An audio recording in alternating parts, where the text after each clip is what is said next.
देखो इससे पहले हम बहुत सारी चीज बता चुके हैं, रेखा गणित में भी यानी ज्यामिति सब में भी, ठीक ना। तो इसमें हम जो है आज हम रेखा के बारे में जानेंगे। तो रेखा किसे कहते हैं? तो दो बिंदुओं से होकर जाने वाली ऐसी दूरी जो दोनों ओर अनंत तक जा सकती है उसे रेखा कहते हैं। यानी अनंत मतलब हुआ जो जैसे ये ए बी एक रेखा है, इसके बीच में जो है देखो इधर भी तीर का निशान लगा है, इधर भी तीर का निशान। तीर का निशान मतलब हुआ जो आगे जा रहा है बहुत दूर तक, इसका कोई अंत नहीं है। इधर भी इसका कोई अंत नहीं है, बहुत दूर तक जाएगा। ये खाली बोर्डे तक नहीं देखना, बोर्ड से बाहर वो चल जाएगा बहुत दूर तक, ठीक है ना। कोचिंग से बाहर तक जाएगा, इधर भी इसका कोई अंत नहीं होगा। तो उसको हम लोग क्या बोलते हैं? रेखा। क्या बोलते हैं उसको? रेखा। और यहाँ पे लिखा हुआ है चित्र में ए बी एक रेखा है। चित्र में ए बी क्या है? एक रेखा है। अब देखो ये किरण है, ये क्या है? किरण। किरण होता है एक दिशीय। जैसे टॉर्च का लाइट को जलाओ तो टॉर्च का लाइट एक ही तरफ जाता है या दोनों साइड जाता है? एक ही तरफ जाता है, तो उसको जो है किरण बोलते हैं, ठीक है ना। दूसरी तरफ नहीं जाता, सिर्फ एक ही दिशा में जाता है। तो किरण बोलो बोलो। वैसी सरल रेखा जो एक दिशीय हो किरण कहलाता है। और एक दिशा में अनंत दूरी तक जा सकती है, किरण कहलाता है। तो आगे समझ में तुम लोग किरण किसको बोलेंगे? बोलो चित्र में ओ ए एक किरण है। इधर इसमें एक साइड तीर का निशान लगा हुआ है, इसका मतलब एक साइड में बहुत दूर तक जाएगा, अनंत तक, मतलब उसका अंत नहीं मिलेगा। लेकिन इस साइड पीछे वाला साइड में नहीं जाएगा। जैसे टॉर्च का लाइट है तो टॉर्च का लाइट पीछे की तरफ नहीं जाता है, बोलो सिर्फ आगे की तरफ जाता है। तो इसको हम लोग किरण बोलते हैं। क्या बोलते हैं इसको? किरण। और जो दोनों साइड में आगे बढ़ते रहता है उसको क्या बोलते हैं? रेखा। उसको क्या बोलते हैं? समझ रही है ना सब? चलो अब देखो उसके बाद ये रेखा गणित में ये दो परिभाषा जान गया। अब व्याकरण में आओ। बोलो संज्ञा किसे कहते हैं? किसी व्यक्ति वस्तु या स्थान के नाम को संज्ञा कहते हैं। जैसे राम, सीता, कृष्ण, घर, जमीन आदि। अच्छा अब देखो संज्ञा जो है जानना है किसको बोलते हैं। तो संज्ञा जो है कोई भी आदमी का नाम हो गया। जैसे मान लो इसमें बहुत सारा बच्चा है तो जितना आदमी का नाम है वो सब संज्ञा है। वो सब क्या है? इंग्लिश में नाउन बोलते हैं। इंग्लिश में क्या बोलते हैं? अब जैसे घर है तो घर भी जो है संज्ञा है। घर क्या है? यानी नाउन है। जैसे जमीन है, जमीन भी क्या है? संज्ञा है। जमीन क्या है? ये संज्ञा है। और ये क्या है? जमीन। तो जमीन जो है क्या कहते हैं? वस्तु हो गया, ठीक ना। और नाम जो है ये व्यक्ति का नाम हो गया, ठीक ना, ये व्यक्ति हो गया।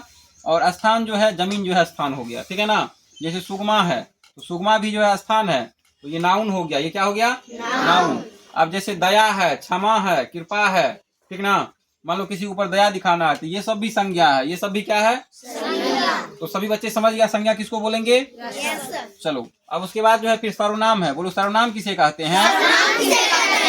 जो शब्द संज्ञा के बदले प्रयोग किए जाते हैं उसे सर्वनाम कहते हैं। जैसे मैं, हम, तुम, वह, आप आदि। अब देखो बताते हैं तुम लोग सर्वनाम किसे कहते हैं। संज्ञा के बदले वो शब्द प्रयोग किया जाता है। जैसे मान लो हम बोलेंगे कोई भी, मतलब मान लो बच्चा है, जैसे मान लो क्या कहते हैं जैसे आयुष है तो बोलेंगे कि आयुष एक लड़का है, वह पढ़ने में बहुत तेज है। तो हम बोले आयुष एक लड़का है, वह पढ़ने में बहुत तेज है। तो आयुष के लिए किसका प्रयोग हुआ? वह का। किसका प्रयोग हुआ? तो वह जो है प्रोनाउन यानी सर्वनाम हो गया। वह क्या हो गया? सर्वनाम, ठीक है ना। अब जैसे मान लो हम गाय पे ही लिखते हैं, लिखेंगे गाय एक चौपाया जानवर है, ठीक है ना। और इसे गाय को 4 पैर होती है, ठीक है। इसे एक बड़ा सा पेट होता है, इसके 2 सिंग, गाय को 2 सिंग होती है। तो गाय गाय लिखेंगे, सेंटेंस खराब हो जाएगा। उसके बदले हम लोग सर्वनाम का प्रयोग करेंगे। किसका प्रयोग करेंगे? तो फिर लिखेंगे गाय एक पालतू जानवर है, ठीक ना। इसे 4 पैर होती है। इसे कितनी पैर होती है? 4 तो इसे लगाए, गाय हम लिखे नहीं, वहां पे इसे लिख दिए, तो इसे हो गया सर्वनाम। इसे क्या हो गया? समझ रहे हो ना। अब मान लो लिखोगे उसके बाद इसे एक बड़ा सा पेट होता है, ठीक है ना। इसे लगाए, इसे क्या हो गया? सर्वनाम। अब जैसे हो गया कि मान लो मैं पढ़ता हूँ, ठीक है ना, तो मैं सर्वनाम हो गया। हम जैसे किसी को तुम बोलते हैं तो तुम क्या हो गया? सर्वनाम। क्या हो गया ये? बोलो। और ये किसके बदले प्रयोग आ रहा है? संज्ञा के बदले में। किसके बदले में? क्योंकि कोई व्यक्ति का नाम है और नाम को बार बार रिपीट ना हो उसके लिए हम किसका प्रयोग करते हैं? तो सर्वनाम का प्रयोग करते हैं, ठीक है ना। मैं, तुम, हम, ये सब लगाते हैं ना वहाँ पे, तो ये सब जो है सर्वनाम हो गया। तो संज्ञा सर्वनाम सभी बच्चे समझ गया होगा, ठीक है ना। चलो अब आते हैं ट्रांसलेशन पे। बोलो ट्रांसलेट इनटू इंग्लिश। क्या यह नारंगी है? इज दिस एन ऑरेंज, यह नारंगी नहीं है।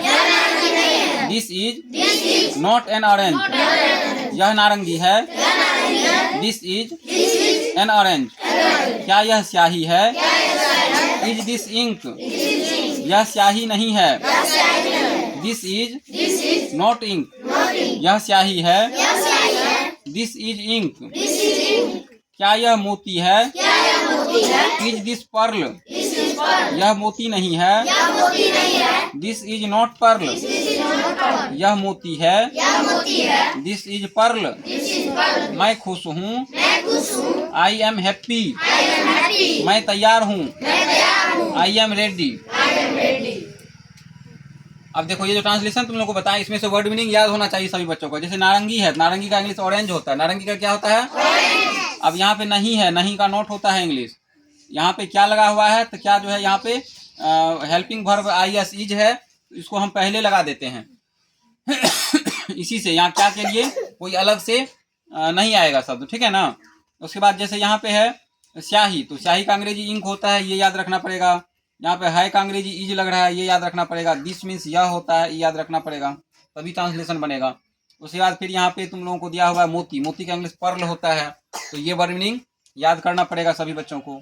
उसके बाद फिर यहाँ पे है खुश, खुश का इंग्लिश होता है हैप्पी, तो हैप्पी याद रखना पड़ेगा। यहाँ पे तैयार, तैयार का रेडी होता है। ये सब वर्ड मीनिंग ट्रांसलेशन का किताब में दिया हुआ रहता है, तो वहाँ से तुम लोग याद कर सकते हो।